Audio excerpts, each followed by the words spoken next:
Good evening, colleagues. This year's Humanities Professor is Dr. Eric Schmidt, the Executive Chairman of Google. By background, he's an electrical engineer who holds a bachelor's degree in engineering from Princeton and master's and PhD degrees in computer science from the University of California in Berkeley. Before becoming a corporate executive, he was a researcher at two of the most revered institutions in the computer industry, the Xerox Palo Alto Research Center, and then at Bell Labs, which was the research wing of the mighty AT&T Corporation. In 1983, he then joined another iconic technology outfit, Sun Microsystems, eventually becoming its chief technology officer. In 1997, he became chairman and chief executive of Novell, a networking company. In 2001, he was headhunted to become CEO of a relatively new and fast-growing internet search company, which had been founded by two Stanford postgraduate students, Larry Page and Sergey Brin. In conjunction with those two, over the next decade, Dr. Schmidt steered that company through a period of very rapid growth, which included famous flotation on the stock market. And in January 2011, he stepped down as CEO and moved to his present post as executive chairman. Now, the role of executive chairman varies from company to company. In Dr. Schmidt's case, it involves being very much the public face of one of the world's most important technology companies. In August 2011, he was invited to give the McTaggart Lecture at the Edinburgh Television Festival. The subject he chose was television and the internet. And at one point in the lecture, Dr. Schmidt lamented the fact that we in the UK appear to be neglecting what had historically been one of this country's great strengths, its talent for science and technology. I was flabbergasted to learn, he said, that today computer science isn't taught as a standard in UK schools. Your IT curriculum focuses on how to use software, but gives no insight into how it is made. That's just throwing away your great computing heritage. Dr. Schmidt could not have known it at the time, but his lecture had a dramatic impact in some parts of the British forest. In particular, it gave a terrific boost to those of us in Cambridge and elsewhere who are campaigning for a major change in the way technology is taught in our schools. It also caught the attention of the government, with the result that computer science, as opposed to IT training, is finally finding its way onto the school curriculum. And of course, it gave a significant boost to the Raspberry Pi project, which originated here in Cambridge.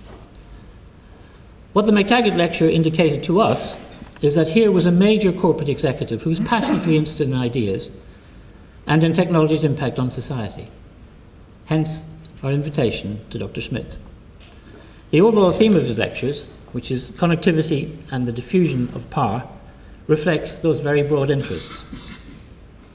So can I ask you please to welcome the new Humanities Professor, Dr. Eric Schmidt.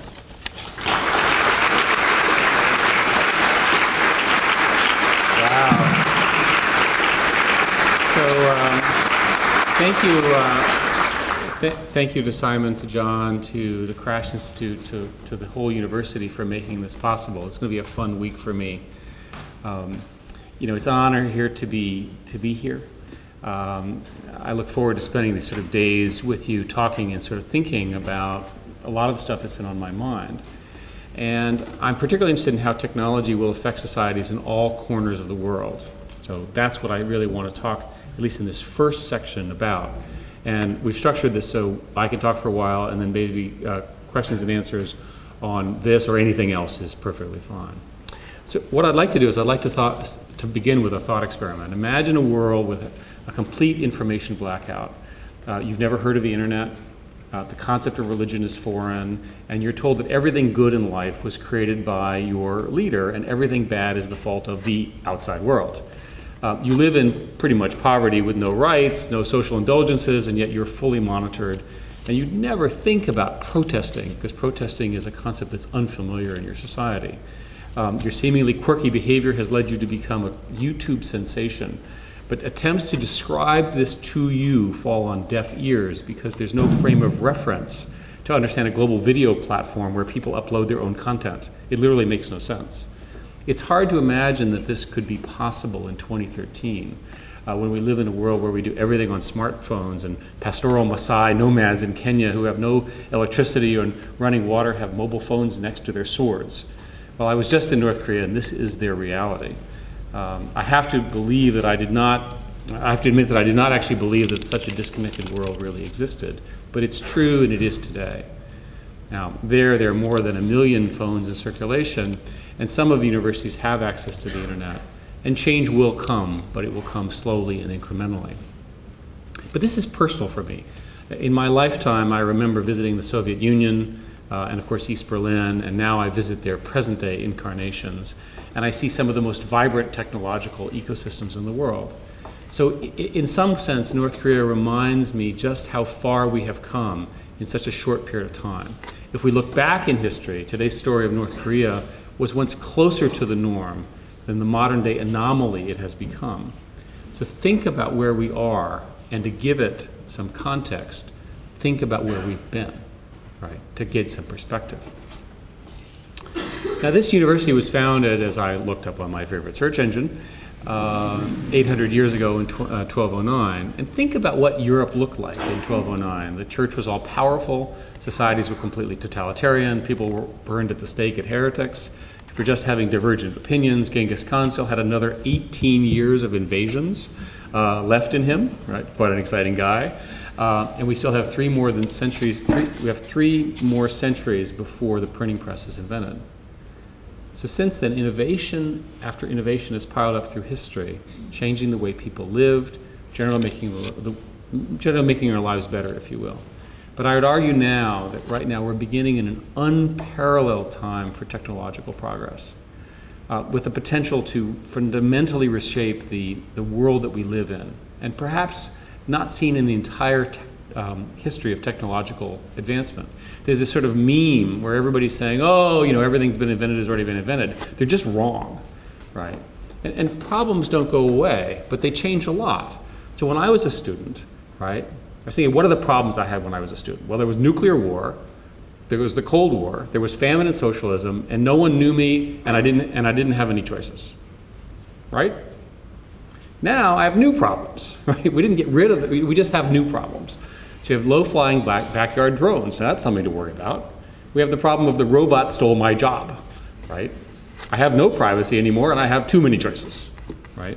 That's the problem of a student today.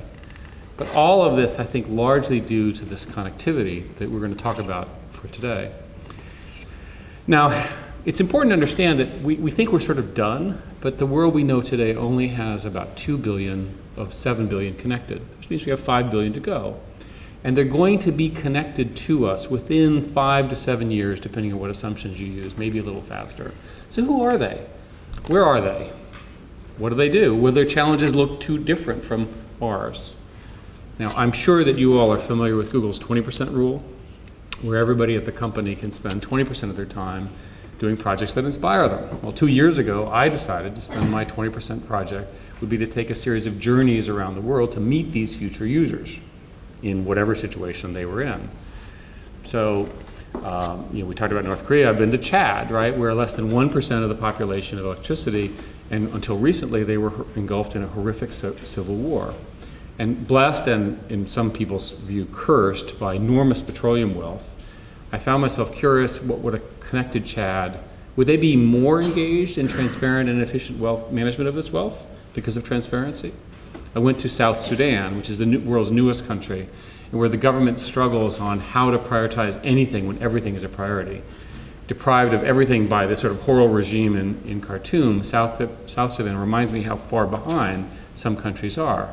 Communication there is so difficult that they're smuggling micro SD cards full of information into the Sudan, which I thought was pretty clever, right? Put it into the phone. On a trip to Afghanistan and Pakistan, I was struck by the breakdown of rule of law that future users in those environments will experience, and I wondered how they might one day use the internet and smartphones to escape the daily security challenges. When women are so heavily restricted in both societies, I was curious if technology would one day foster greater equality. While in Afghanistan, the military told us about 2 villages in Helmand province where a lot of the fighting was.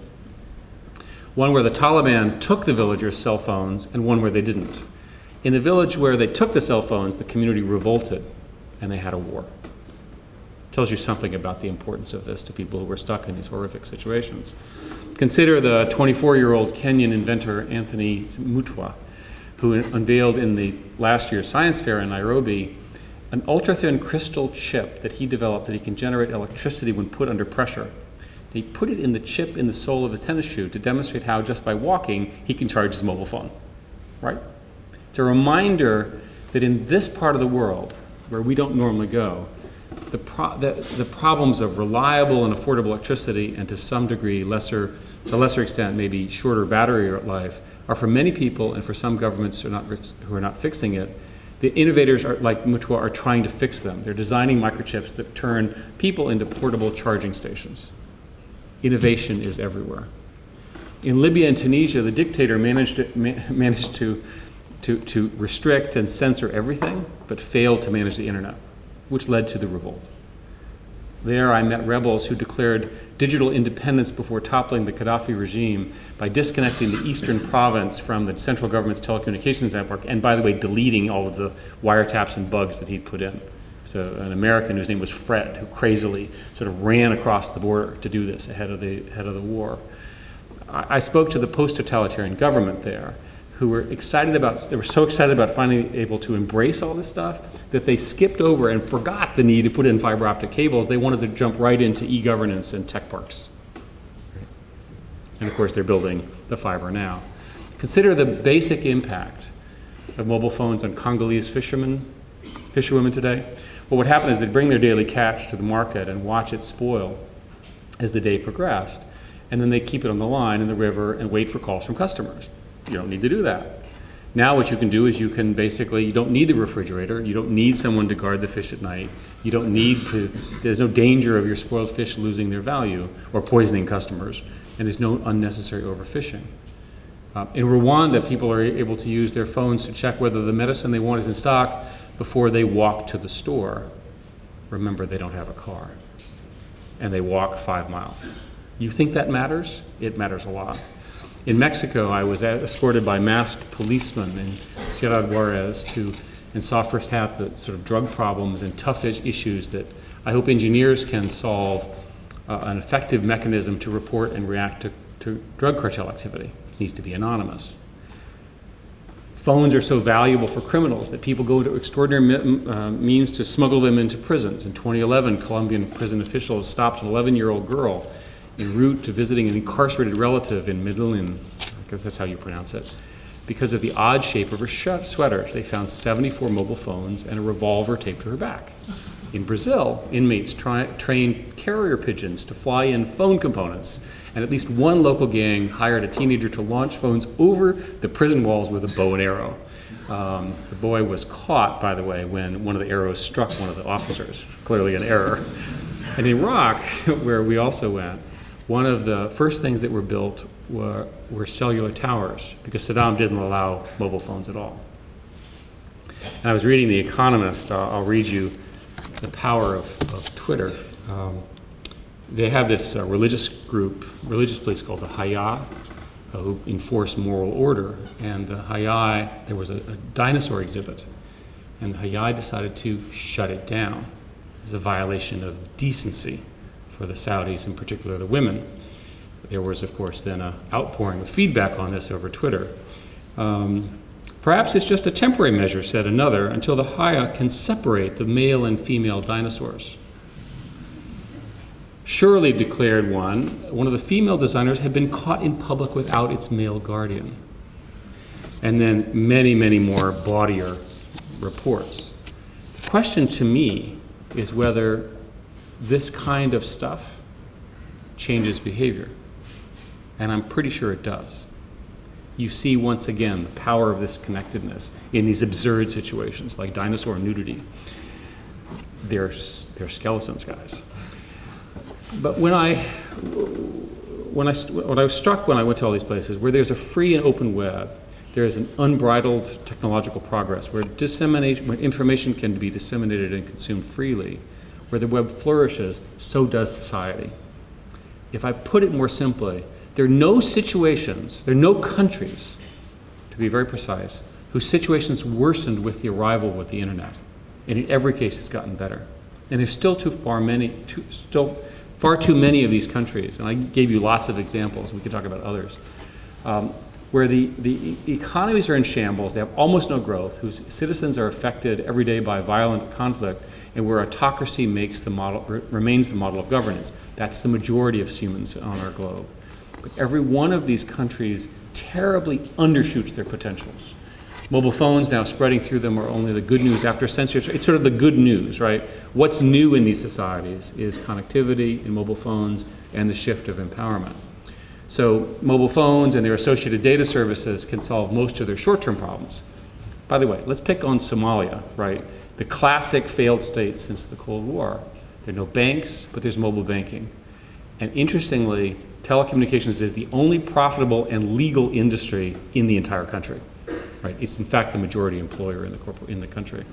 And citizens finally have an opportunity to create and disseminate content so that their education, health, and economic needs can be met in an absence of a functioning government. Just imagine the lives of these people and what a huge change this means.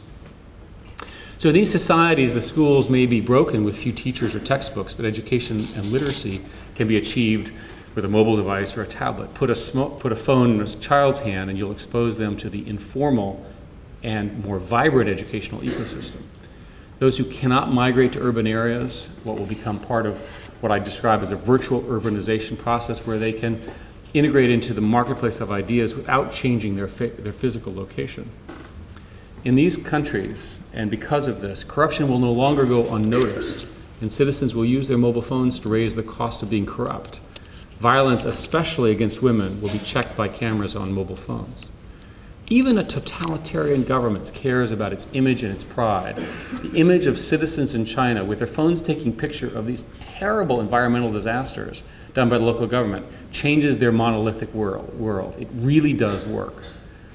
So governments, of course, they're not stupid. They're resisting this final step.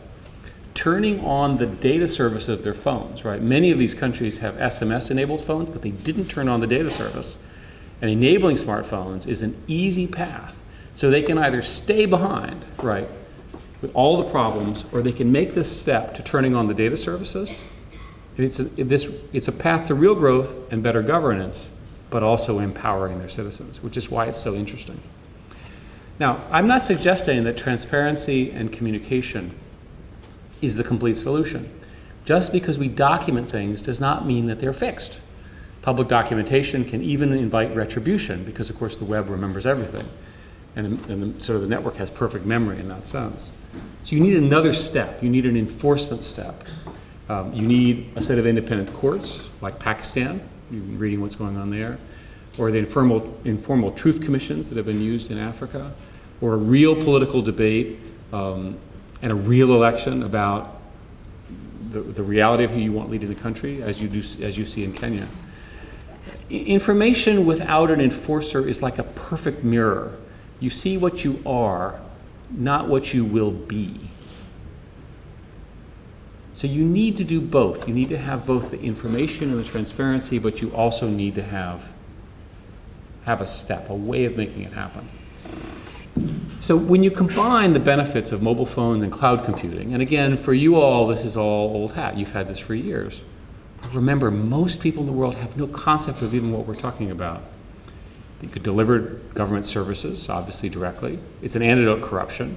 You replace the need for textbooks. You can run on solar power for places that don't have any no electricity. Mobile payments and merchant payment systems help track tax evasion and scale local commerce. So it's sort of a one-stop solution for a lot of things. So these are the new truths that will define our future world. And those leaders that don't accept these truisms will inevitably find themselves left behind or unpleasantly surprised and out of power, often because they failed to understand any of the things that we're talking about, and they were surprised, and thank goodness they were. Now, over the course of the next few days, I want to sort of talk about this with you and capture my view of what this future looks like. And while I love talking about gadgets and the familiar topics from my industry, I wanted to give you something different. Ever wonder how a computer scientist thinks about the future of conflict or war or identity and geopolitics? How about terrorism and revolution? That's what I'd like to do here. So perhaps this is the manager in me, but I do believe in delegating. And following that line of thinking, I believe in the future human beings and computers will split duties according to what they're good at. Seems kind of obvious. So I've always believed that this is true for us as individuals, but I've now concluded that it's going to be true for governments too. So when it comes to rule of law, for example, humans will provide the military and the police and the technology that will keep them honest, which is a problem in a lot of the world. Education can be provided by a computer. Why build everything from scratch when it exists online? So use that as your base. For people who don't have schoolhouses at all, start with the internet. Now, humans will still be needed to treat those in poor health, but with new technology, all these monitoring systems and so forth, which is exploding, technology will tell us what's wrong and offer the diagnosis. So again, that's the split. So since I've always talked about how humans and computers will split duties in an individual now, I also realize this is at the state level, that there'll be huge pressure on technicians to implement, for example, internet controls with concomitant issues. Internet commerce will change the labor market, pricing commodities and buying things online as a substitute for human labor. A consequence of this is that the worry about automation eliminating low-skilled jobs applies to everyone, even in the poorest of nations, which is an interesting conclusion. That everybody is affected by this automation issue. And all of us will have to deal with it. And by the way, the answer is education. And the answer is education, and the answer is education, and the answer is education. You come to no other conclusion.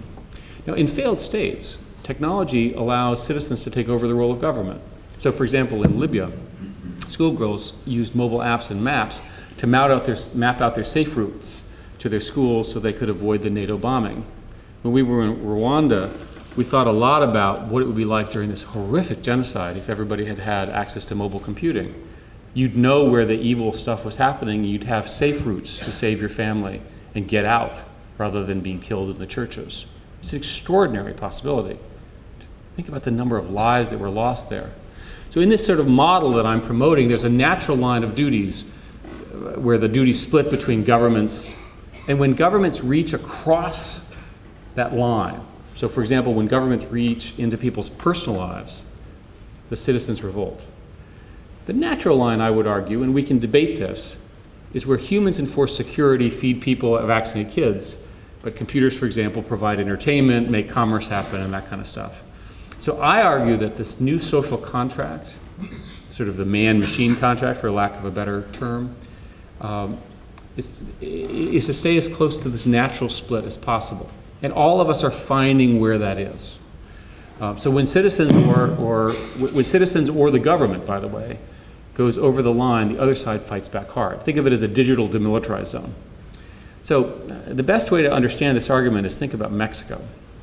This is in a normal place, certainly here in Britain, which is extraordinarily well-run, very principled, very good police, very well-run courts, and so forth. In a normal society, a normal place, you just report a crime. The system works, the criminal is captured, the victim is taken care of. Now, in Mexico, the natural split is compromised because of the drug corruption of the police, and fear prevails. And the absolute worst thing to do if you're a victim of a crime is to report it to the police. Literally the worst. So what's a technological solution? Well, you could have an anonymous crime reporting system where the reporter is fully anonymous. And we now know how to build systems which have both anonymous reporters as well as anonymous responders. So we can document this stuff and then use it to both show the difficulty and then ultimately catch the real perpetrator. So crime reporting in Mexico is a tug of war between compromised humans and compromised technology. Now, in this particular battle, which I think is one of the best examples, who will win? Will it ultimately be the humans that will ultimately impose their rules on all of this, which in Mexico are a very severe problem because of the drug issues, or is it going to be technology? I would argue it's going to be technology, because eventually anonymity can be guaranteed by unbreakable encryption, and there's enough altruistic humans who care about this problem to build such systems. So I think that illustrates, where the line is and how societies will adapt to this new empowerment model, where trust is important and problems have to get solved. So if we go back to connectivity, which is what I really care about, it's what's going to drive human societies into the 21st century. And as it goes, our ability to connect with one another so goes our ability to succeed as individuals, as countries, as societies, and as a global community. Now, despite the many challenges that await us, there are many, many known benefits that we're all going to experience. At every level, connectivity will continue to become more affordable and much more practical in substantial ways. We can talk about this. People will have access to ubiquitous wireless internets that are many, many times cheaper than they're now. Will be much more efficient, will be more productive, and more creative. In the developing world, public Wi-Fi spots, again, we take this for granted here, and high-speed home networks will reinforce each other, extending the online experience to places where people today don't even have landline phones. So it allows societies, if you will, to leapfrog an entire generation of technology. And as adoption of these tools increases, that leap happens en masse, if you will. The technology itself makes a leap as well. Speed and computing power will continue to increase, obviously, unleashing the possibilities in graphics and virtual reality that make the online experience as real life, or perhaps even better. Indeed, our next moments in technological evolution will turn many of our sort of science fiction concepts we've all grown up with into reality, right? Self-driving cars, thought-controlled robotic motion, artificial intelligence, fully integrated augmented reality, which gives you, by the way, a visual overlay of a digital information on top of our visual world. Such developments will join with and enhance the elements of our natural world. And I haven't even talked about the impact of medicine, all the new diagnostics, pills that you can ingest that will Wi-Fi out what's going on with you and diagnose you, a situation where the doctor calls you, you don't call them, and the doctor calls you and says, you better get in here real fast, guy. Right. So the vast majority of us will find ourselves then living in, working, being, and governed in two worlds at once, this virtual world and a physical world. Now, in the virtual world, we will all experience some kind of connectivity, quickly and through a variety of means and devices. In the physical world, we still have to contend with geography, randomness of birth, right? Some born as rich people in rich countries, that's all of us. The majority is poor people in poor countries, and bad luck, of course. And then the good and bad side of human nature, which is not going to go away. So sometimes these worlds will constrain each other. Sometimes they'll clash. Sometimes they will intensify, they'll accelerate phenomena in the world so that a difference in degree will become a difference in kind. Right? So now a lot of this changed at an individual level. So every person newly introduced to the web is herself possessing a newfound potential to change not just her life, but the lives of everyone around her. So what does all of this change mean for the 195 nations or so on the earth? Here's what I think. The nations, I've talked about individuals, we understand individuals here. I think the nations will have to practice two versions of their domestic and foreign policies as well. One for the physical, a real world, and one for the virtual world that exists online. These policies may be contradictory at times. Governments might crack down, for example, on one realm by allowing certain behavior in another. They may go to war in cyberspace, but maintain the peace in the physical world. But for states, they will represent attempts to deal with new threats and challenges to their authority that connectivity enables. And a lot will play out in that big fight.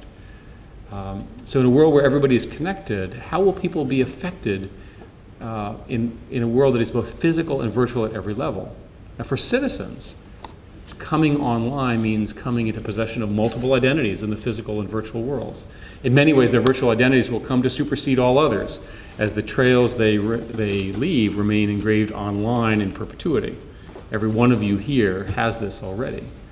And because of what we post, we email, we text and share, the online shapes of virtual identities of others, new forms of collective responsibility will come into effect, right? And we'll have to figure all that out.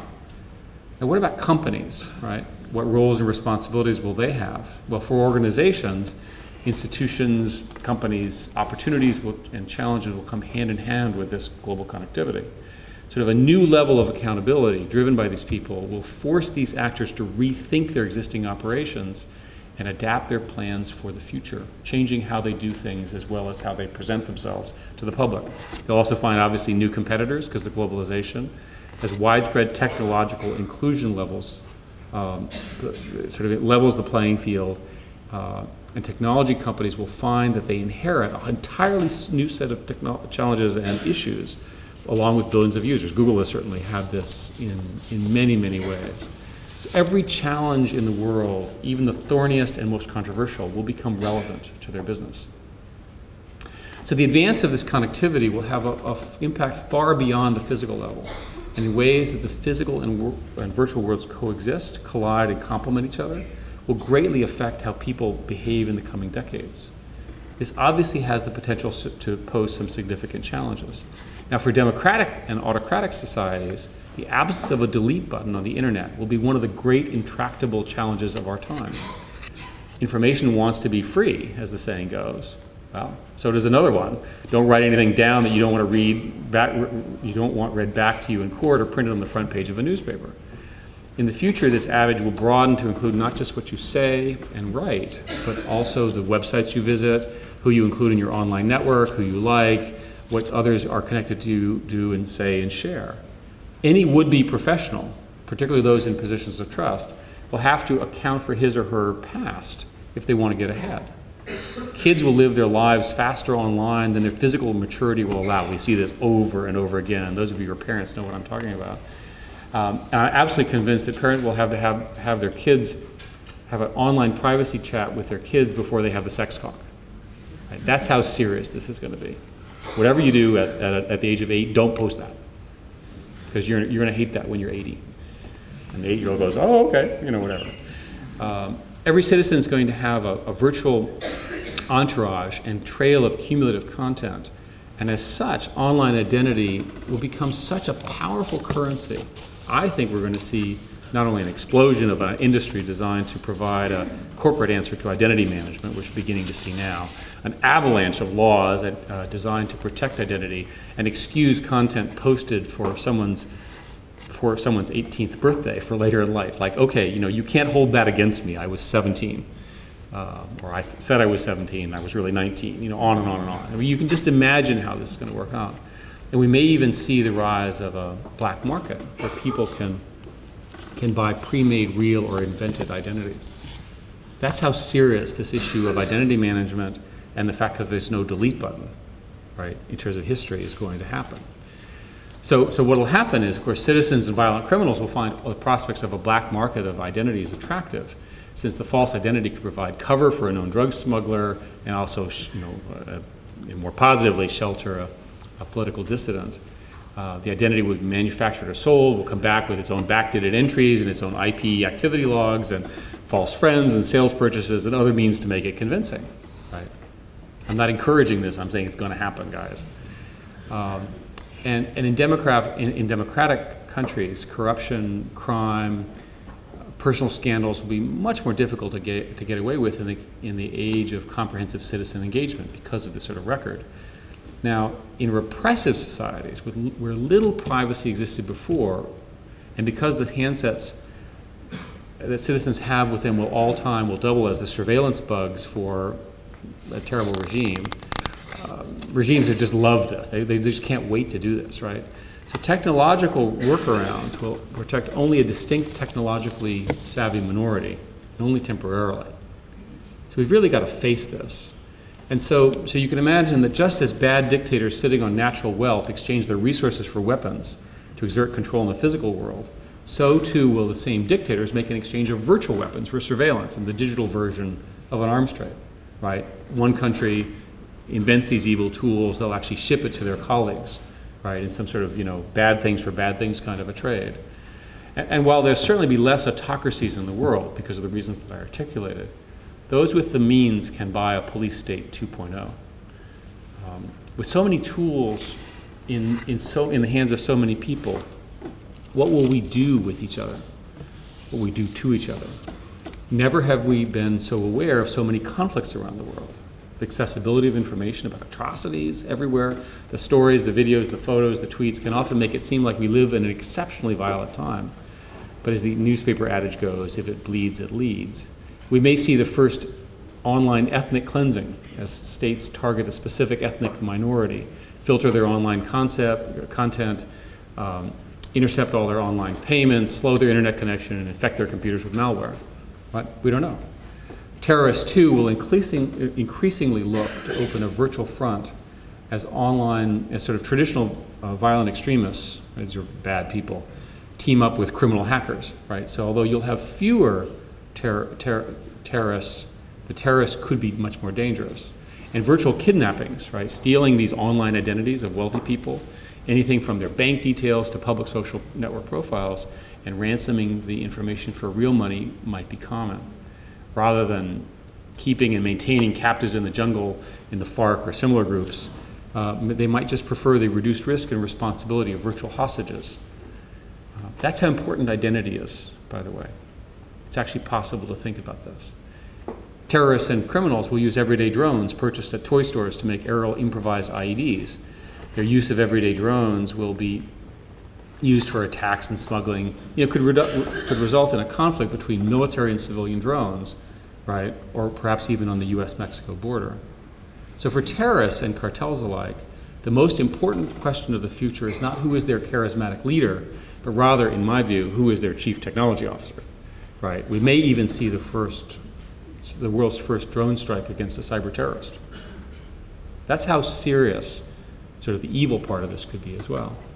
So, but for all of the advantages that may seem for the terrorists and criminals will gain from all of this technology, the future will be much more disruptive to them than we think.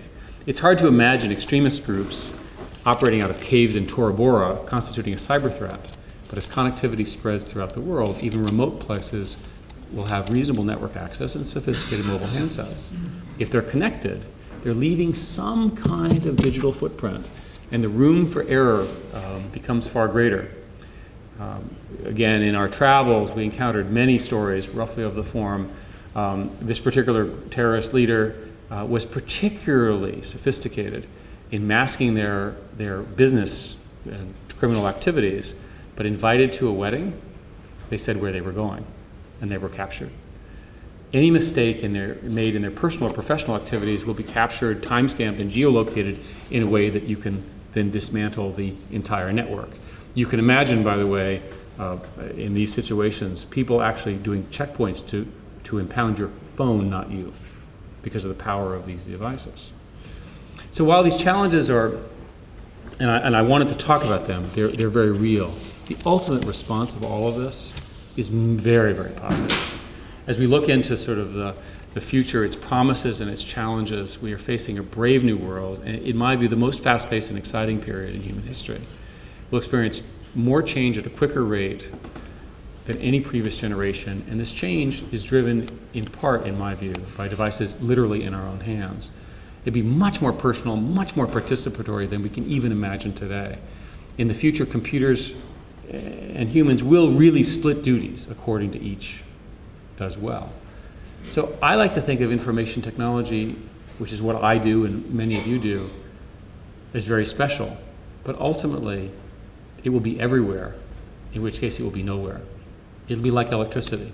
Hasn't it always been there? It will be a given. It will be so fully a part of lives that it will be hard to describe it, to describe life to our children, to our grandchildren, and what it was like before it. Now, we cannot eliminate inequality or abuse of power, but through technological inclusion, we can help transfer power to the hands of individual people in ways that provide unprecedented opportunity to curb autocracy, prevent violence, and further human progress, which is obviously what we all care about. So soon everybody is going to be connected, but being connected will mean very different things to different people. What might seem like a small jump forward to some, like a smartphone priced under $20, like the mere ability to send an email from a device you keep in your pocket, may be as profound for one group as commuting to work in a self-driving car is for another. It's important to understand the perspective of the person. So people will find that being connected virtually makes us feel more equal, with access to the same basic platforms and information and online resources, while significant differences persist in the physical world. Connectivity will not solve any income equality, And although it will alleviate some of its more intractable causes, like the lack of education and economic opportunity. So in the end, sort of as I try to put this together as a connectivity argument, everyone is going to benefit from connectivity, but not equally. And how those differences manifest themselves in the daily lives of people is our focus here. This is what I'm going to spend some time talking about in the next few days. Is this an unalloyed good? Not necessarily. Is there cause, like I said at the outset, for optimism? Yes, because I believe that there is. There are questions of privacy and security and the rogue states and the abuse of information, the suppression of connection, the proliferation of illicit networks, new implications for war and peace. And it's interesting. Let me finish up and take your questions with a couple of things. You count among your long list of distinguished alumni Charles Darwin. One of his quotes is, "It's not the strongest of the species that survives, nor the most intelligent that survives. It's the one that's most adaptable to change." And I really believe this. I'm looking forward to sort of getting into all of this with you both now and in the rest of the week. We can talk about how we can adapt to change successfully, forcefully, make sure that the rest of the world can too. I want to finish and give you sort of the punchline, right, of what I think is going to happen. So first, the internet is really for everybody. I think the fears that you hear about the future are legitimate, but hope is on the way, right? For every one of these things we've identified, there are solutions. The world is going to be a much better position for your generation than we can possibly imagine. Now, no country has gotten worse because of the internet, and everyone will eventually be connected. There won't be any more closed societies, and we'll have far fewer wars and terrible state crimes, all because of the internet, and I can explain why. Asymmetric terror will increase. Anyone can be a terrorist online, but it'll be much more, the good news is it'll be much more easily detected and prevented because of all the technology that we've talked about. So the evolution of this solves the education problem, the entertainment problem, the terrible tyrant problem, all because people are empowered in a way that they never were before. And by the way, radicalization is going to continue, especially of young, uneducated men, but it'll be much harder for guerrilla movements to succeed because they can't just be heroes anymore. All because my mobile phone gives me ideas, sows doubt, gives me an alternative, says there's another choice. So in some sense, the states get stronger, but paradoxically, citizens do too. So this natural order emerges where technology does much of the education, entertainment, and security of a society, while humans are even more creative and innovative and fun. Now, the core issues of society, justice, religion, and morality, will remain firmly in the hands of our leaders and our cultural leaders and churches and so forth. But computers then can do a lot of the rest. And of course, encryption, which guarantees that people, you can think of it as a layman's terms, is it's a guarantee that people have the ability to speak privately, is the best defense of citizens against oppressive governments. And shame, reputation harm will be the best tool to keep their autocratic governments effective and honest. In this online world, a large number of new companies and stars like Cypark from Korea will emerge. And all of you are going to collect yourselves in what I'm going to call a speed rule. Everything happens faster on the internet. It's a race for fans, it's a race for fame, it's a race for networks, it's a race for controlling networks. And it's one that you all will win. You will combine crowdsourcing and curation to build new information empires fast. It's exciting to be you, to have this in front of you. And my final thought is that the internet, indispensable in the first world, will reshape wars, lifestyle, economics, religion, and culture of the next 5 billion who are just about to join us. So thank you very much.